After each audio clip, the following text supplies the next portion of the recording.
Prepare ಆಗ್ತಾ ಇದಾರಲ್ಲ ಅದಕ್ಕೆ ನಾನು ಹೇಳೋದು ಅವರು ಪ್ರಿಪೇರ್ ಆಗಿರ್ಬೋದು, ಅವ್ರು ಜಸ್ಟ್ ಪಾಸ್ಗೆ ಆಗಿರ್ತಾರೆ. ನಾನು ಚಾಕ್ ಪೀಸ್ ಹಿಡಿದ್ರೇನೆ ರ್ಯಾಂಕ್ ಬರುತ್ತೆ, ನಾನು ಹಿಡಿದ್ರೆ ರ್ಯಾಂಕ್ ಬರಲ್ವಾ? ನಾನು ಹೋಗ್ಲಿ ಡಿಸ್ಪ್ರೂವ್ ಮಾಡಿರೋ, ನಾನು ಆಲ್ರೆಡಿ ಒಂದ್ಸಲ ಪ್ರೂವ್ ಮಾಡ್ಕೊಂಡಿದ್ದೀನಲ್ಲ. ಈಗ ಕ್ಯಾಂಡಿಡೇಟ್ ನೀವಲ್ಲ, ಈಗ ಬೇರೆಯವರಾಗಿರ್ತಾರೆ ಕ್ಯಾಂಡಿಡೇಟ್. ಇಲ್ಲಿ ಕಾಂಗ್ರೆಸ್ ಪಕ್ಷದ ಸಿಂಬಲ್ ಭಾಳ ದೊಡ್ಡದು ಸರ್.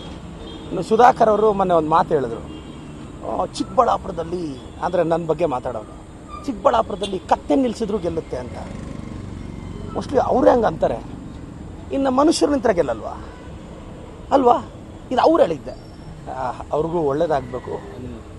ಸೊ ದೇವಸ್ಥಾನಗಳಿಗೆಲ್ಲ ಹೋಗ್ತಿದ್ದಾರೆ, ಆ ಸೋಲನ್ನು ಬರೆಸೋ ಶಕ್ತಿ ದೇವಸ್ಥಾನ ದೇವರು ಕೊಡಲಿ ಅಂತ ಪ್ರಾರ್ಥಿಸ್ತೇನೆ.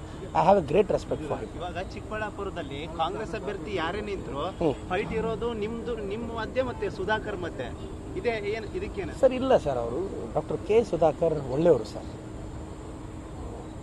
ಒಂಥರ ಒಳ್ಳೆಯವರು. ಬಟ್ ಅವ್ರು ಒಳ್ಳೆತನ ಯಾರಿಗೂ ಗೊತ್ತಾಗ್ತಿಲ್ಲ ಅಷ್ಟೇ. ಅವರು ಭಾಳ ಭಾಳ ಒಳ್ಳೆಯವರು ಸರ್. ಅವ್ರು ಎಷ್ಟು ಒಳ್ಳೆಯವರು ಅಂದರೆ ಅವ್ರಿಗೋಸ್ಕರ ಅವ್ರು ಏನು ಬೇಕಾದರೂ ಮಾಡ್ಕೊತಾರೆ. ಇದು ಎಲ್ಲರ ಕೈಲಿ ಆಗಲ್ಲ ಸರ್. ನೀವು ನಾವೆಲ್ಲ ಸಮಾಜ, ರೆಸ್ಪಾನ್ಸಿಬಿಲಿಟಿ, ಈ ಕನ್ಸರ್ನ್ಗೆ ಹೊರಟೋಗ್ತೀವಿ. ಅವ್ರು ಹಂಗಲ್ಲ.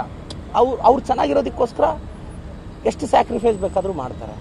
ನಾನು ಮೊನ್ನೆ ಪ್ರೆಸ್ ಮೀಟಲ್ಲಿ ಹೇಳಿದೆ, ಅವರು is an expert sir, is an expert. Yoga expert, Surya namaskara expert, ಕಪಾಲಿ ಬಾತ್ ಎಕ್ಸ್ಪರ್ಟ್, ದೀರ್ಘದಂಡ ನಮಸ್ಕಾರ ಎಕ್ಸ್ಪರ್ಟ್. We should appreciate. ಅದಕ್ಕೆ ನೋಡಿ ಅವ್ರ ಮುಖದಲ್ಲಿ ಒಂಥರ ತೇಜಸ್ಸಿದೆ, ಒಂಥರ ಗಾಂಭೀರ್ಯ. ನನಗೆ ಭರವಸೆ ಇದೆ, ಭಾಳಷ್ಟು ಜನ ಅವ್ರನ್ನ ಅಪ್ರಿಷಿಯೇಟ್ ಮಾಡ್ತಿರೋದು ಅಥವಾ ವ್ಯಂಗ್ಯದ ಮೂಲಕ? ಇಲ್ಲ, ನಾನು ವ್ಯಂಗ್ಯ, ನನಗೆ ನೋಡಿ ಅವ್ರನ್ನ ಬೈಯೋಕ್ಕೆ ನನಗೆ ಹೆದರಿಕೆನೂ ಇಲ್ಲ. I don't have anything. But ಒಂದು, ನಾನು ಚಿಕ್ಕಬಳ್ಳಾಪುರ ಕ್ಷೇತ್ರದ ಜನತೆಗೆ ರಿಕ್ವೆಸ್ಟ್ ಮಾಡ್ತೀನಿ, ಎಲ್ಲ ಚಿಕ್ಕಬಳ್ಳಾಪುರ, ದೇವನಹಳ್ಳಿ, ನೆಲಮಂಗಲ, ದೊಡ್ಡಬಳ್ಳಾಪುರ, ಬಾಗೇಪಲ್ಲಿ, ಯಲಹಂಕ ಜನಕ್ಕೊಂದು ರಿಕ್ವೆಸ್ಟ್ ಮಾಡ್ತೀನಿ.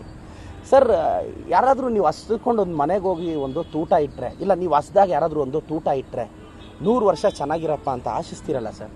ಇವತ್ತು ಕಾಂಗ್ರೆಸ್ ಪಕ್ಷ ಅಕ್ಕಿ ಕೊಡ್ತಾ ಇದೆ, 2 ಸಾವಿರ ಕೊಡ್ತಿದೆ, ಬಸ್ಸಲ್ಲಿ ಫ್ರೀ ಕೊಡ್ತಿದೆ. ಕಾಂಗ್ರೆಸ್ ಪಕ್ಷನೂ 100 ವರ್ಷ ಚೆನ್ನಾಗಿರಲಿ ಅಂತ ಬಡ ಕುಟುಂಬದವರು, ಹಿಂದುಳಿದವರು ಆಶೀರ್ವದಿಸಬೇಕಲ್ಲ ಸರ್. ಇವತ್ತೊಂದೊತ್ತು ಊಟ, ಇಷ್ಟು ಅನ್ನ ಸಾರು ಇಟ್ಟರೆ 100 ವರ್ಷ ಚೆನ್ನಾಗಿರುವಂಥ ಆಶೀರ್ವದಿಸ್ತೀವಿ. ಸಾವಿರಾರು ಕುಟುಂಬಗಳಿಗೆ, ಸರಿಸುಮಾರು ನನ್ನ ಅಸೆಂಬ್ಲಿಯಲ್ಲೇ 38,000 ಕುಟುಂಬಗಳಿಗೆ 2 ಸಾವಿರ ಹೋಗ್ತಿದೆ. ಭಾಳಷ್ಟು ಜನ 2 ಸಾವಿರ ಅಕ್ಕಿ ತೊಗೊತಾ ಇದ್ದಾರೆ. ಕಾಂಗ್ರೆಸ್ ಪಕ್ಷನೂ ಚೆನ್ನಾಗಿರಲಿ ಅಂತ ಆಶೀರ್ವದಿಸಿ ಸರ್.